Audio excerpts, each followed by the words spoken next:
नमस्कार और the deep dive में आपका स्वागत है।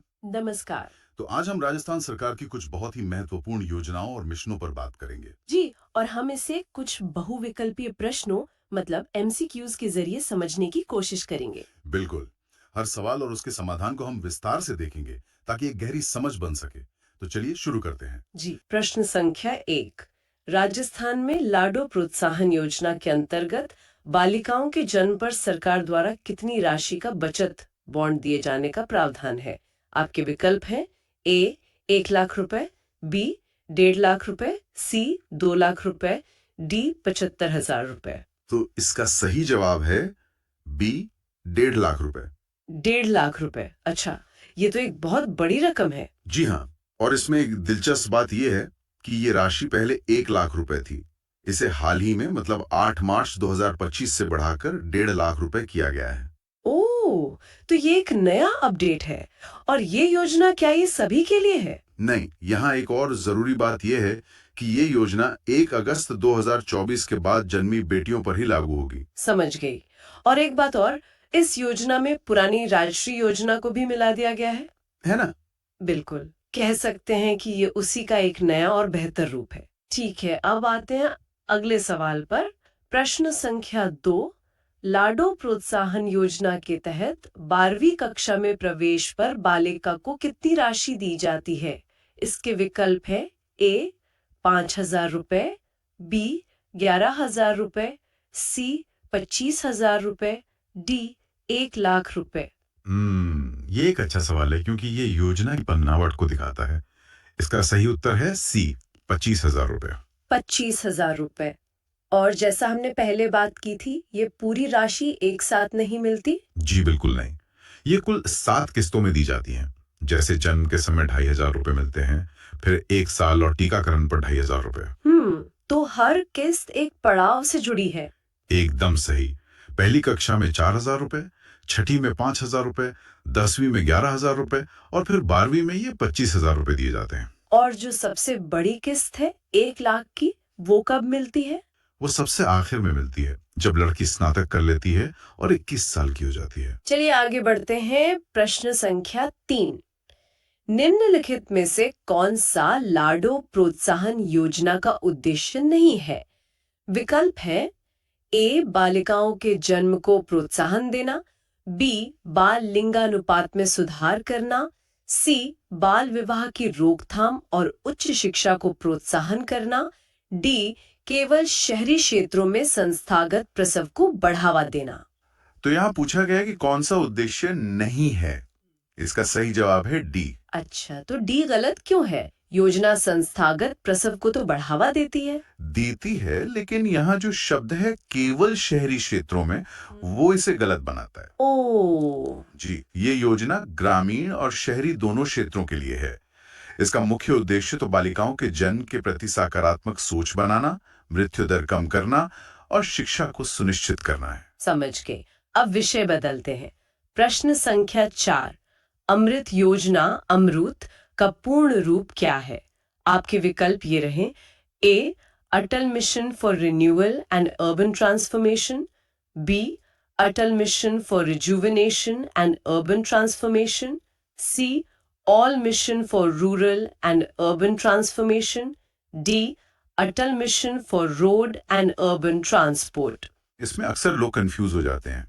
इसका सही जवाब है B, Atal mission for rejuvenation and urban transformation. Rejuvenation and urban transformation. जी, ये भारत सरकार की एक बहुत ही महत्वपूर्ण योजना है जिसे 25 जून 2015 को शुरू किया गया था। और इसका मुख्य लक्ष्य क्या था, मतलब आम भाषा में? सीधी सी बात है, शहरी क्षेत्रों में जीवन को बेहतर बनाना, खासतौर पर पानी की सप्लाई और सीवरेज जैसी जो बुनियादी जरूरतें हैं उनमें सुधार करना। ठीक है, तो इसी से जुड़ा अगला सवाल।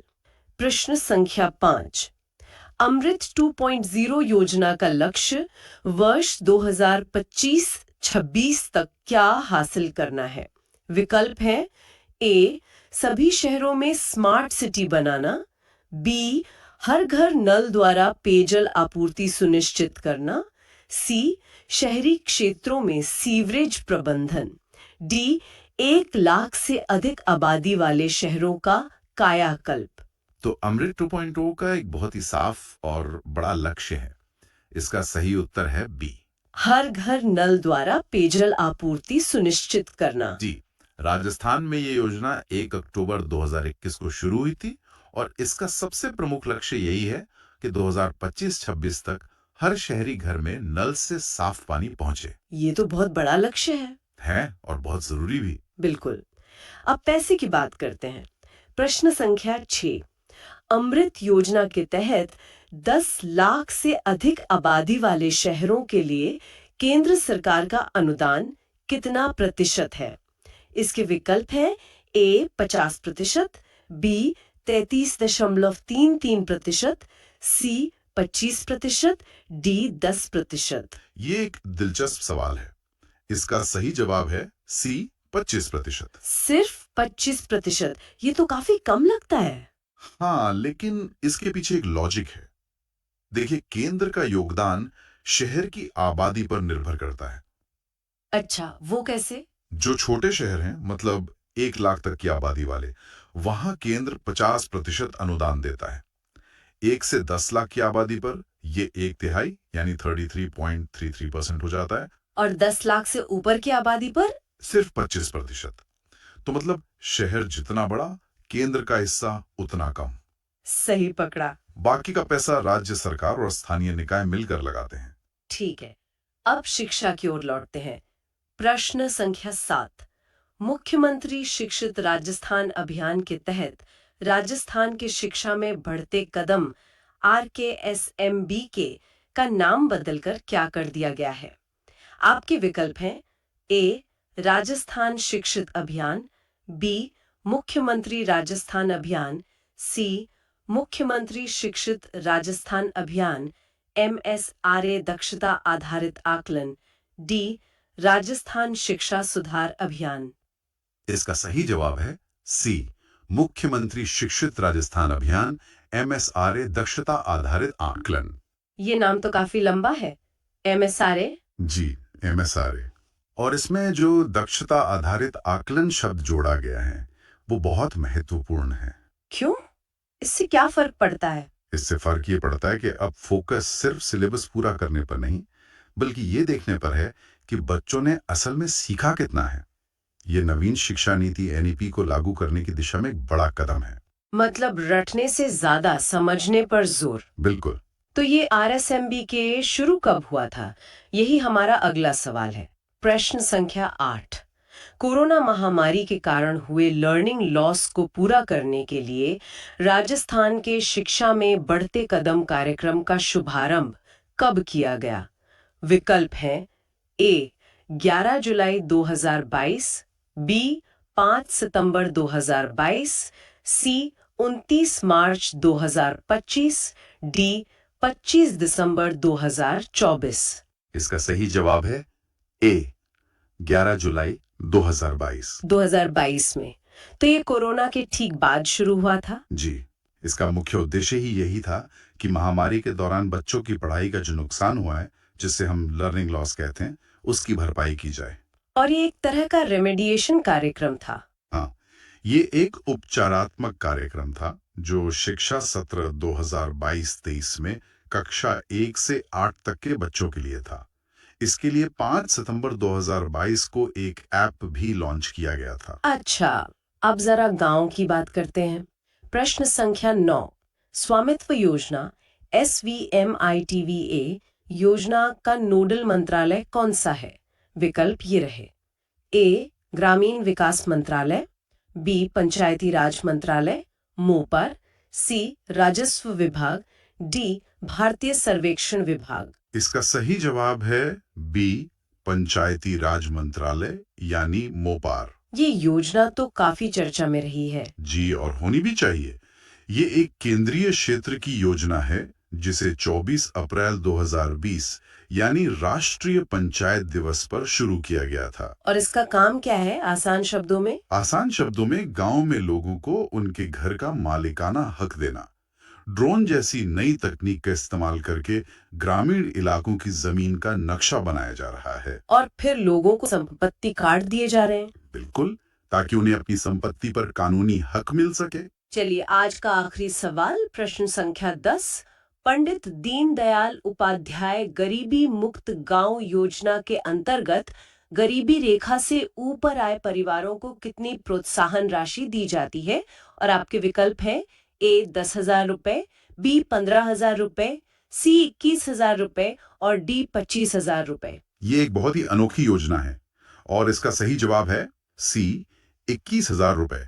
21,000 रुपए की प्रोत्साहन राशि, ये मदद नहीं, एक तरह का इनाम है ना? एकदम सही। ये योजना मार्च 2025 में शुरू की गई थी।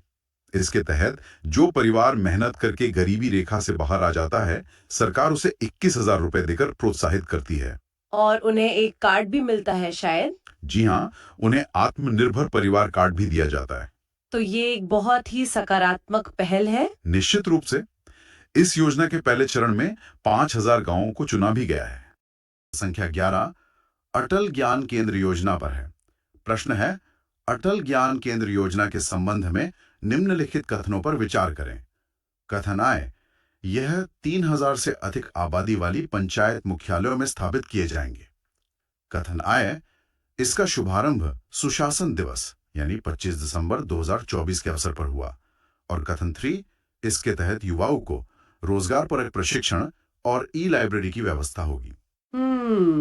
और सवाल ये है कि उपरोक्त में से कौन सा या कौन से कथन सही है? जी हाँ, आपके विकल्प हैं ए केवल आय, बी केवल आय और 2, सी केवल आय और 3, डी आय 2 और 3। चलिए कुछ सेकंड सोचिए। ठीक है, तो इसका सही उत्तर है विकल्प डी। जी, डी आई और 3। इस प्रश्न में दिए गए तीनों ही कथन अटल ज्ञान केंद्र योजना के बारे में बिल्कुल सही हैं। तो मतलब ये तीनों बातें इस योजना का आधार है। ये भी तथ्यात्मक रूप से सही है और ये पूर्व प्रधानमंत्री श्री अटल बिहारी वाजपेयी का जन्म शताब्दी दिवस भी था। अच्छा। और तीसरा कथन इसके मुख्य उद्देश्य को बताता है, जो है युवाओं को रोजगार उन्मुख प्रशिक्षण देना और साथ में ई लाइब्रेरी की सुविधा देना। तो तीनों ही पॉइंट एकदम सटीक हैं। चलिए अब अगले प्रश्न पर बढ़ते हैं। प्रश्न संख्या 12, जल जीवन मिशन जेजेएम का मुख्य लक्ष्य क्या है? आपके विकल्प हैं ए 2024 तक प्रत्येक शहरी परिवार को नल कनेक्शन देना, बी 2024 तक प्रत्येक ग्रामीण परिवार को कार्यात्मक घरेलू नल कनेक्शन FHTC देना, सी 2028 तक सभी को स्वच्छ पेयजल उपलब्ध कराना, डी ग्रामीण क्षेत्रों में जल स्रोतों का संरक्षण करना। काफी सीधे विकल्प है। जी, सोचिए जरा। हाँ, तो इसका सही उत्तर है बी। बिल्कुल, विकल्प बी। जल जीवन मिशन का जो मुख्य और मूल लक्ष्य था, वो वर्ष 2024 तक भारत के हर एक ग्रामीण परिवार को कार्यात्मक घरेलू नल कनेक्शन, जिसे FHTC कहते हैं, वो प्रदान करना था। यहाँ कार्यात्मक शब्द पर जोर देना जरूरी है ना? सही बात है। सिर्फ नल लगाना नहीं। सही बात है। कार्यात्मक का मतलब है कि उस नल में नियमित रूप से पानी आए, और मिशन का लक्ष्य हर व्यक्ति को प्रतिदिन कम से कम 55 लीटर पानी की आपूर्ति सुनिश्चित करना है। अच्छा, और ये योजना 2019 में लॉन्च हुई थी? जी हाँ। और एक बात यहाँ ध्यान रखने वाली है कि अब लक्ष्य को 2028 तक बढ़ा दिया गया है, लेकिन प्रश्न में मूल लक्ष्य पूछा गया है जो 2024 का था। और विकल्प एक गलत है क्योंकि ये मिशन शहरी नहीं बल्कि ग्रामीण क्षेत्रों पर केंद्रित है। एकदम से। ठीक है, तो इसी से जुड़ा हमारा अगला सवाल है प्रश्न संख्या 13। जल जीवन मिशन के तहत केंद्र और राज्यों के बीच फंड शेयरिंग पैटर्न क्या है? और यहाँ हिमालय तथा उत्तर पूर्वी राज्यों को छोड़कर पूछा गया है। विकल्प हैं ए 90-10, बी 60-40, सी 75-25, डी 50-50। ये एक महत्वपूर्ण सवाल है क्योंकि इससे योजना के वित्तीय ढांचे का पता चलता है। जी। तो इसका सही जवाब है विकल्प डी 50-50। जी हाँ, 50-50 सामान्य राज्यों के लिए जहां कोई विशेष भौगोलिक चुनौती नहीं है, वहां केंद्र और राज्य सरकारें खर्च को बराबर बराबर यानी 50-50 के अनुपात में बांटती हैं। अच्छा, और जो 90-10 का विकल्प ए है वो हिमालयी और उत्तर पूर्वी राज्यों के लिए है। वहां की मुश्किल परिस्थितियों को देखते हुए केंद्र सरकार 90% हिस्सा देती है और राज्य सिर्फ 10%। अच्छा, ये तो बहुत बड़ा अंतर है। जी, और केंद्र शासित प्रदेशों के मामले में तो 100% वित्तीय मदद केंद्र से ही मिलती है। ठीक है, अब आते हैं प्रश्न संख्या 14 पर। पीएम कुसुम योजना का ध्येय वाक्य क्या है? ए, किसान की ऊर्जा देश की प्रगति। बी, हर खेत को पानी, हर किसान को ऊर्जा। सी, अन्नदाता से ऊर्जादाता। डी, ऊर्जा सुरक्षा और किसान उत्थान। ये तो बहुत ही दिलचस्प सवाल है। जी। तो इसका सही उत्तर है सी, अन्नदाता से ऊर्जादाता। बिल्कुल, अन्नदाता से ऊर्जादाता। ये सिर्फ एक ध्येय वाक्य नहीं है, बल्कि ये इस योजना की पूरी आत्मा को दर्शाता है। मतलब ये कि किसान जो अब तक सिर्फ अन्न पैदा करता था, अब वो ऊर्जा भी पैदा करेगा। इस योजना का पूरा नाम प्रधानमंत्री किसान ऊर्जा सुरक्षा एवं उत्थान महाअभियान है। और इसके तहत किसान सोलर पैनल लगाकर बिजली बना सकते हैं। जी, अपने बंजर जमीन पर सोलर पैनल लगाकर उससे बनी बिजली को बेचकर वो अतिरिक्त आय कमा सकते हैं। तो वो अन्नदाता के साथ साथ ऊर्जा दाता भी बन जाते हैं। बहुत ही क्रांतिकारी सोच है। चलिए, अब इसी से जुड़ा अगला प्रश्न, प्रश्न 15। पीएम कुसुम योजना के तहत सामान्य किसानों को सोलर पंप लगाने पर केंद्र और राज्य सरकार का कुल अनुदान कितना है? विकल्प है ए 30%, बी 60%, सी 75%, डी 90%। ये एक प्रैक्टिकल सवाल है जो सीधे किसान के फायदे से जुड़ा है। हाँ तो इसका सही उत्तर है बी, 60%। जी, कुल अनुदान 60% है।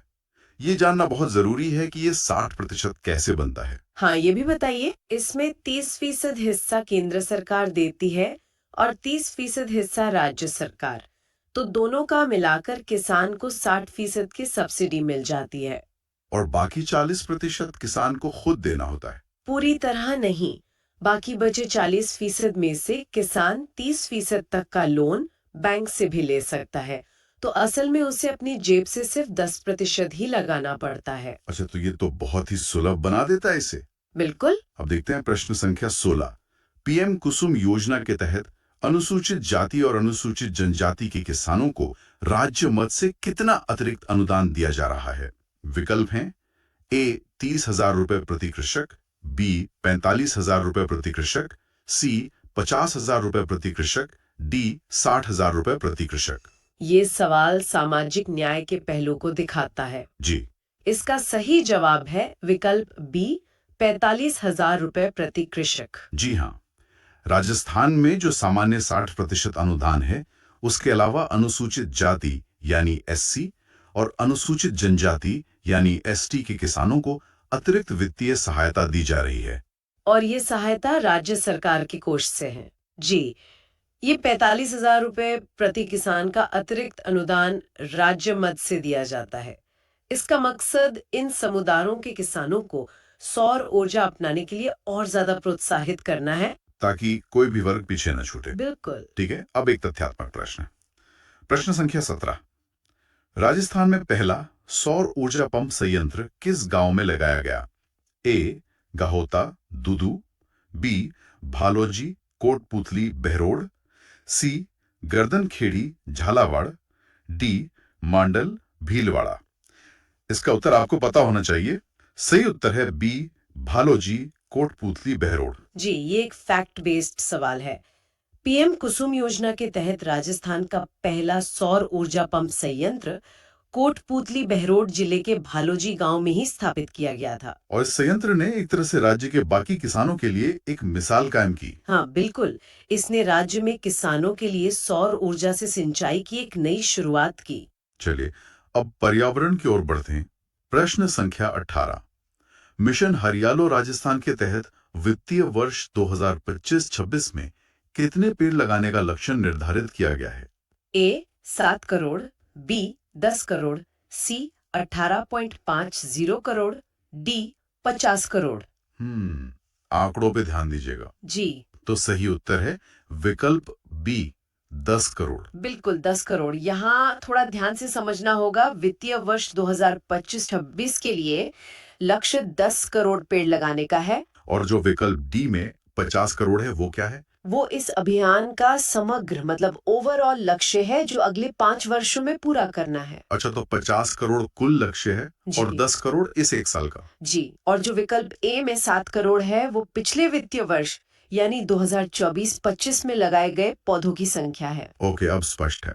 अब इसी मिशन से जुड़ा हुआ प्रश्न 19, मिशन हरियालो राजस्थान अभियान का शुभारंभ मुख्यमंत्री द्वारा कहां से किया गया? ए जयपुर, बी तोडराई सिंह टोंक, सी गाहोता दूदू, डी सिरोही। ये भी एक तथ्यात्मक प्रश्न है। सही उत्तर है सी, गाहोता दूदू। जी हाँ, गाहोता गांव जो दूदू जिले में है, मुख्यमंत्री ने यहीं से इस अभियान का शुभारंभ किया था। उन्होंने खुद एक पौधा लगाया था, जहां तक मुझे याद है। हाँ, उन्होंने एक पीपल का पौधा लगाकर इस अभियान की शुरुआत की थी और इसकी शुरुआत 7 अगस्त 2024 को हरियाली तीज के शुभ अवसर पर की गई थी। अच्छा, और अब आज का आखिरी सवाल, प्रश्न संख्या 20। मिशन हरियाली और राजस्थान के तहत पौधों की निगरानी के लिए तैयार किए गए मोबाइल ऐप का क्या नाम है? A, Rajasthan green app, B, Hariyalo Rajasthan app, C, वन मित्र ऐप, डी, हरित राजस्थान ऐप। टेक्नोलॉजी और पर्यावरण का संगम। जी, तो सही जवाब है बी, हरियालो राजस्थान ऐप। बिल्कुल, इस ऐप का नाम अभियान के नाम पर ही है, हरियालो राजस्थान ऐप। और ये काम कैसे करता है? इस अभियान में जो भी पौधे लगाए जा रहे हैं, उनकी प्रभावी निगरानी के लिए ये ऐप बनाया गया है। इस ऐप का इस्तेमाल पौधों की जियो टैगिंग करने के लिए किया जाता है। जियो टैगिंग मतलब उनकी लोकेशन को मैप पर मार्क करना। हाँ एकदम, ताकि उनकी वास्तविक स्थिति और वो बढ़ रहे हैं या नहीं इस पर नजर रखी जा सके। ये सिर्फ पौधे लगाने की खानापूर्ति से कहीं आगे की बात है। सही बात है, तकनीक का बेहतरीन उपयोग। संख्या 21, प्रश्न है, नमो ड्रोन दीदी योजना का मुख्य उद्देश्य क्या है? आपके विकल्प हैं, ए, महिलाओं को ड्रोन पायलट का प्रशिक्षण देना, बी, महिला स्वयं सहायता समूहों यानी एसएचजीज को कृषि सेवाओं के लिए ड्रोन तकनीक से सशक्त बनाना, सी, कृषि में ड्रोन के उपयोग को बढ़ावा देना, और डी, ग्रामीण महिलाओं को रोजगार प्रदान करना। सही उत्तर है विकल्प बी। जी, इसका सही उत्तर भी है। देखिए, इस योजना का जो प्राथमिक लक्ष्य है, वो सिर्फ महिलाओं को ड्रोन पायलट बनाना नहीं है। अच्छा, हाँ, उससे कहीं ज्यादा है। इसका असली मकसद है महिला स्वयं सहायता समूहों को, जिन्हें हम एसएचजीज कहते हैं, उन्हें ड्रोन तकनीक से लैस करना। मतलब वो समूह उस ड्रोन का मालिक होगा। बिल्कुल। और फिर वो समूह किसानों को किराए पर कृषि सेवाएं देगा। जैसे कि खेतों में उर्वरक या कीटनाशकों का छिड़काव करना। एकदम सही।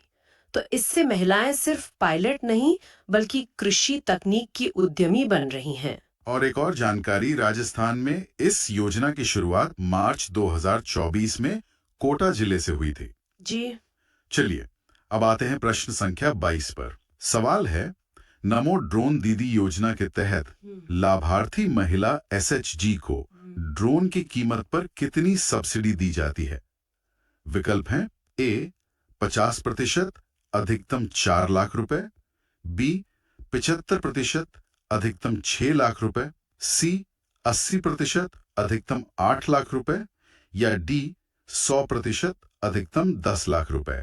और इसका सही उत्तर है ऑप्शन सी। हाँ, ऑप्शन सी सही है।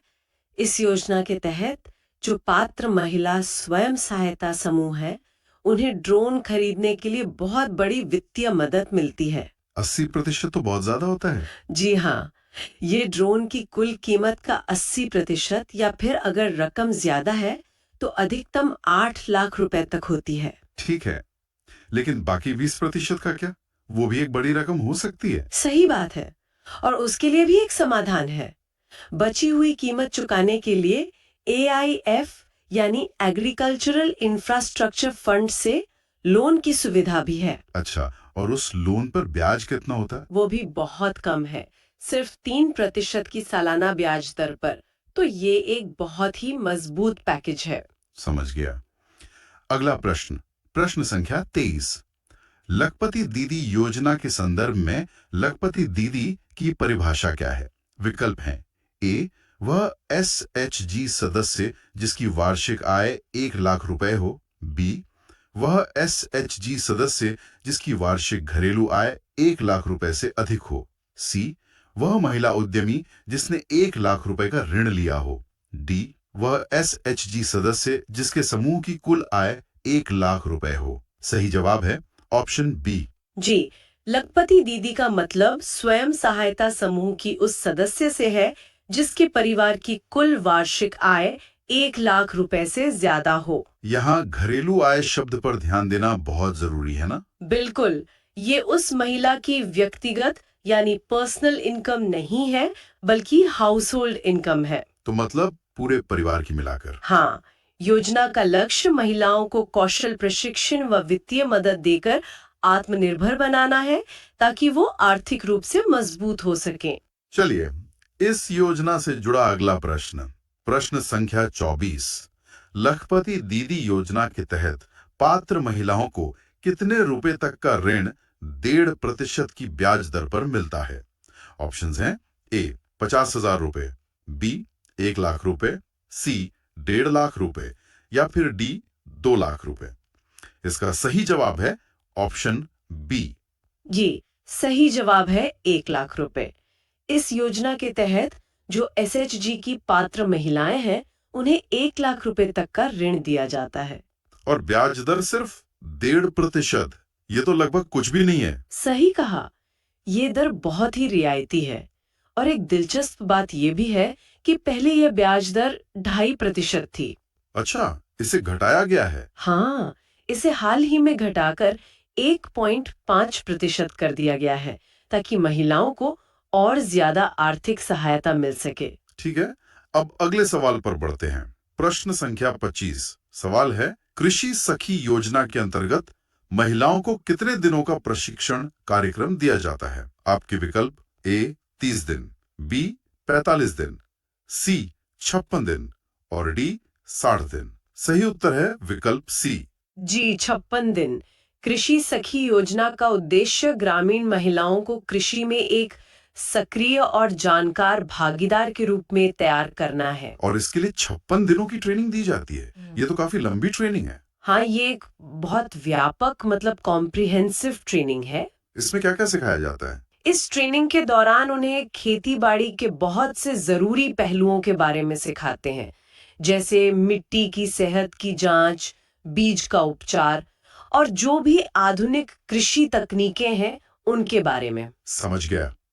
अब आते हैं प्रश्न संख्या 26 पर। जी, कृषि सखी के रूप में कार्य करने वाली महिलाओं के लिए अनुमानित वार्षिक आय कितनी है?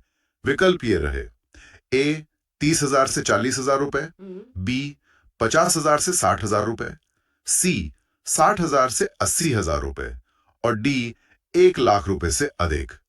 इसका सही उत्तर है ऑप्शन सी। जी, ऑप्शन सी सही है।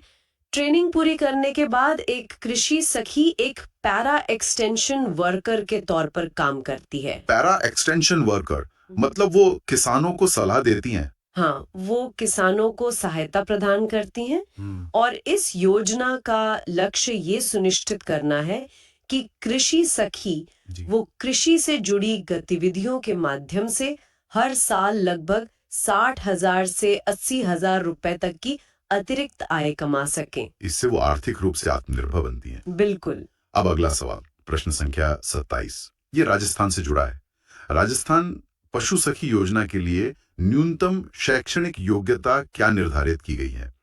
विकल्प हैं: ए, 10वीं पास। बी, 8वीं पास। सी, 5वीं पास। या डी, सिर्फ साक्षर होना। सही उत्तर है ऑप्शन सी, 5वीं पास। जी, ये योजना खास तौर पर राजस्थान सरकार द्वारा चलाई जा रही है। और इसमें शैक्षणिक योग्यता सिर्फ 5वीं पास रखी गई है। हाँ, ऐसा इसलिए किया गया है ताकि ग्रामीण क्षेत्रों की ज्यादा से ज्यादा महिलाएं इसमें शामिल हो सके। और चुने जाने के बाद उन्हें ट्रेनिंग भी मिलती है। जी, उन्हें पशुओं की देखभाल और जो प्राथमिक उपचार होता है जी, उससे जुड़ा 16 दिनों का प्रशिक्षण दिया जाता है। बहुत बढ़िया। अब आते हैं एक और बहुत महत्वपूर्ण योजना पर। प्रश्न संख्या 28। पीएम विश्वकर्मा योजना के तहत दस्तकारों को टूलकिट खरीदने के लिए कितनी सहायता राशि प्रदान की जाती है? आपके विकल्प हैं ए 5,000 रुपए, बी 10,000 रुपए, सी 15,000 रुपए, डी 20,000 रुपए। और सही जवाब है ऑप्शन सी। जी, 15,000 रुपए। पीएम विश्वकर्मा योजना 17 सितंबर 2023 को पारंपरिक कारीगरों और शिल्पकारों के लिए शुरू की गई थी। और इस योजना में कई चीजें शामिल हैं ना? हाँ, इसमें लाभार्थियों को पहले तो उनके कौशल को निखारने के लिए ट्रेनिंग दी जाती है, साथ में एक प्रमाण पत्र और एक पहचान पत्र भी मिलता है। और फिर ये टूल किट की सहायता। जी, इसके साथ ही उन्हें अपने काम के लिए आधुनिक उपकरण यानी टूल किट खरीदने के लिए 15,000 रुपए की सीधी आर्थिक सहायता दी जाती है। ठीक है। अगला सवाल भी इसी योजना से है। प्रश्न संख्या 29।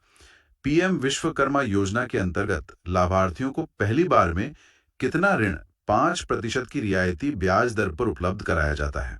ऑप्शंस ए 50,000 रुपए, बी 1,00,000 रुपए, सी 2,00,000 रुपए या डी 3,00,000 रुपए। सही उत्तर है ऑप्शन बी। जी, 1,00,000 रुपए।